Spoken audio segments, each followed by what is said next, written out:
Hello friends, स्वागत है आपका टारगेट फॉर आईक्यू में। और आज हम बात करने वाले हैं important scheme of the year 2021 की।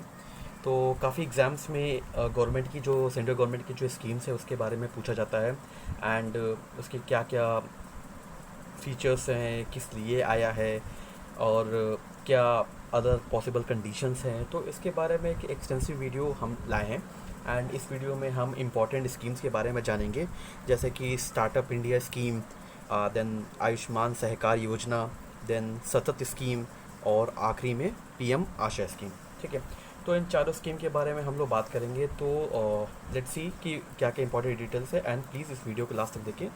एंड इस वीडियो को शुरू करने से पहले मैं आपसे एक रिक्वेस्ट करूँगा कि इस चैनल को लाइक करें, सब्सक्राइब करें, एंड सो दैट कि we can bring more videos at target for IQ channel for you all. Alright, so शुरू करते हैं इस वीडियो के साथ।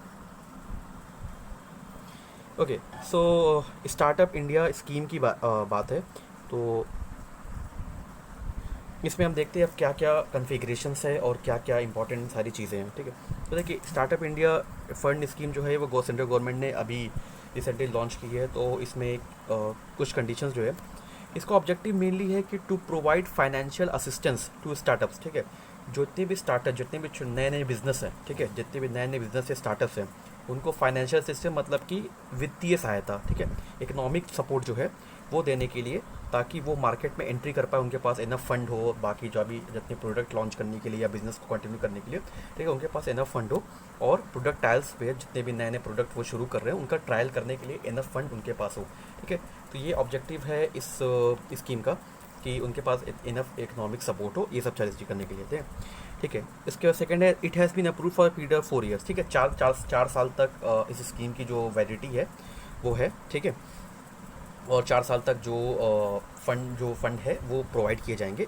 ठीक है, तो it has been approve for a period of 4 years. ठीक है, the startup must be recognised by the department for promotion of industry and internet. ठीक है, तो इस स्टार्टअप का रिकॉग्निशन मिलना चाहिए, मतलब कि उनको अप्रूवल सर्टिफिकेट मिलना चाहिए। कहाँ से? Department of for promotion of industry and internet. ठीक है, DPIIT से उनको रिकॉग्निशन मिलना चाहिए। ठीक है, उसके बाद share holding by Indian promoters. ठीक है, उस कंपनी में, उस स्टार्टअप जो है, बिजनेस स्टार्टअप, उसमें जो शेयर होल्डर्स हैं, ठीक है, तो जो इंडियन प्रोमोटर्स है उनका शेयर जो है वो एटलीस्ट 51% होना चाहिए। ठीक है, तो मतलब कि मेजॉरिटी जो शेयर है वो इंडियंस का होना चाहिए उस कंपनी में। जो स्टार्टअप है, एप्लीकेशन जब अप्लाई करी जाए फाइनेंशियल असिस्टेंस के लिए इस स्कीम के अंदर, तो उस टाइम पे जो शेयर होल्डर्स है उनका स्टेक 51% या 51% से ज़्यादा होना चाहिए। ठीक है, एटलीस्ट मतलब है।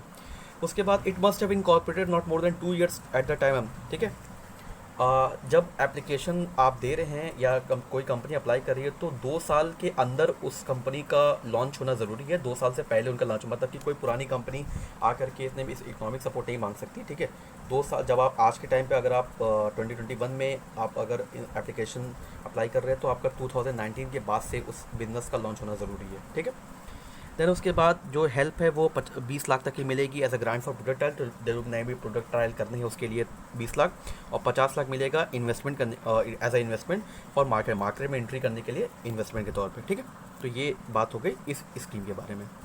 नाउ अब आती है आयुष्मान सहकार योजना। अब आयुष्मान सहकार योजना में क्या बातें हैं कि to play an important role in the creation of health care. देखिए, कोविड के बाद से क्या हुआ कि जो हेल्थ केयर इंफ्रास्ट्रक्चर है वो काफ़ी ज़रूरी हो गए, और कई बार ऐसा हुआ कि पेशेंट्स जो है ज़्यादा हो गए, लेकिन हॉस्पिटल में जो बेड्स है वो कम पड़ गए। ठीक है, उसकी वजह से कई ऐसे लोग थे जिनकी जान गई। तो गवर्नमेंट ने ये चीज़ें जब ऑब्जर्व की, तो उन्होंने इस स्कीम को लॉन्च किया, ताकि जितने भी हेल्थ केयर इंफ्रास्ट्रक्चर या इंस्टीट्यूशंस हैं वो अपने यहाँ इस स्कीम के अंडर अप्लाई करें। और गवर्नमेंट ने कहा कि हम आपको लोन देंगे, और आप पैसा ले करके आप इंफ्रास्ट्रक्चर बढ़ाइए, अपना बेड्स बढ़ाइए, हॉस्पिटल की लाइक जो भी एरिया है वो बढ़ाइए, ताकि ज़्यादा से ज़्यादा लोगों को ट्रीटमेंट मिल सके। ठीक ठीक है, तो ये ऑब्जेक्टिव था इसका। तो इसीलिए इस स्कीम को लॉन्च किया गया, ताकि हेल्थ इंफ्रास्ट्रक्चर जो है वो कंट्री में बढ़ सके ज़्यादा से ज़्यादा लोगों को, ताकि कोविड जैसे जो प्रॉब्लम हुई थी वो फिर दोबारा कभी अगर पैंडेमिक या एपिडेमिक अगर इन केस आए, तो फिर हम उसके लिए तैयार रहें। ठीक है, उसके बाद टर्म लोन इसमें प्रोवाइड किया जाएगा कोऑपरेटिव्स को 10,000 करोड़ तक। टोटल जो अमाउंट है जो लोन के इस स्कीम के अंदर प्रोवाइड करनी है वो 10,000 करोड़ की है।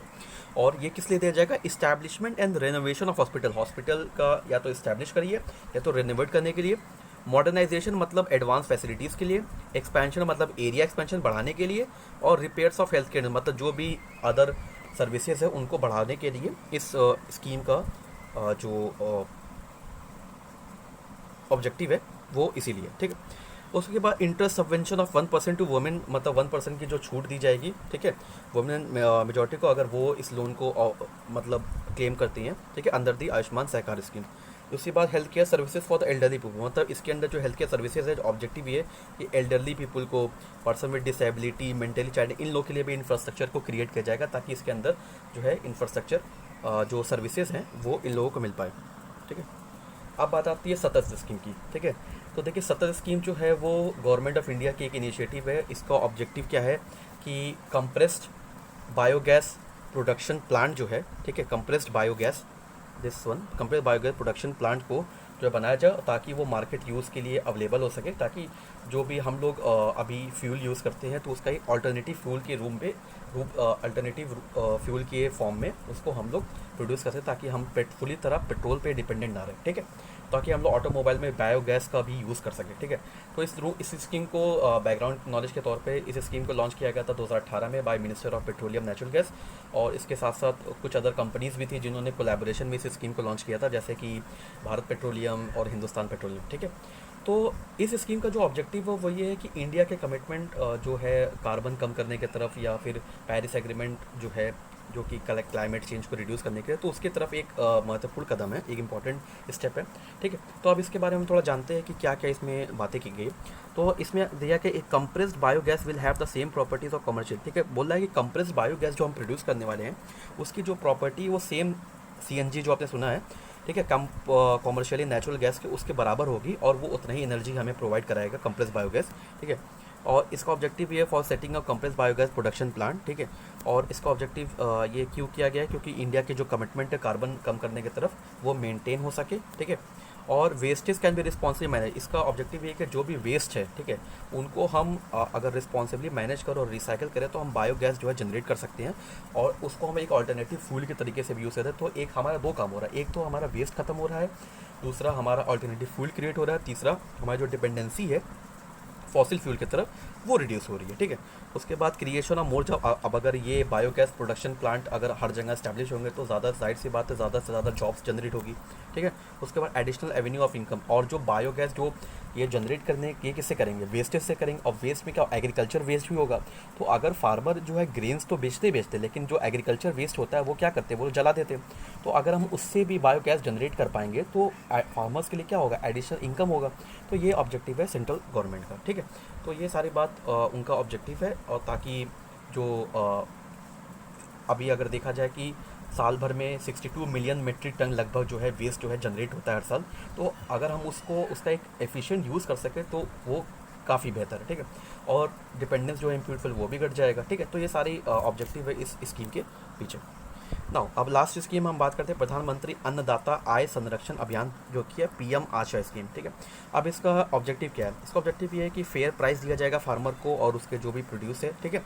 और उसके बाद जो है प्राइस सपोर्ट स्कीम को इम्प्लीमेंट किया जाएगा। प्राइस सपोर्ट स्कीम के अंतर्गत ये होता है कि जो भी खरीद होगी वो सेंट्रल नोडल एजेंसी करेगी एमएसपी पे, ठीक है। मैक्सिमम जो मिनिमम सेलिंग प्राइस है उस पर जो है सेंट्रल नोडल एजेंसीज है वो निगरानी रखेंगे, ताकि हर फार्मर को जो उसका अधिकार है वो मिल सके, ठीक है। ऐसा ना हो कि फार्मर्स जो है उनको एक्सप्लॉइट करके सारे सामान बेचे जा रहे। तो ये चीज़ें इंश्योर करने के लिए और ये डिसाइड किया है कि सेंट्रल नोडल एजेंसीज जो है अपने निगरानी में इन सारी चीज़ों, इन फार्मर्स जो पल्सेस हो गए, ऑल सीड हो गए, इन सबको प्रोक्योरमेंट करेगी एमएसपी पे जो भी, ठीक है।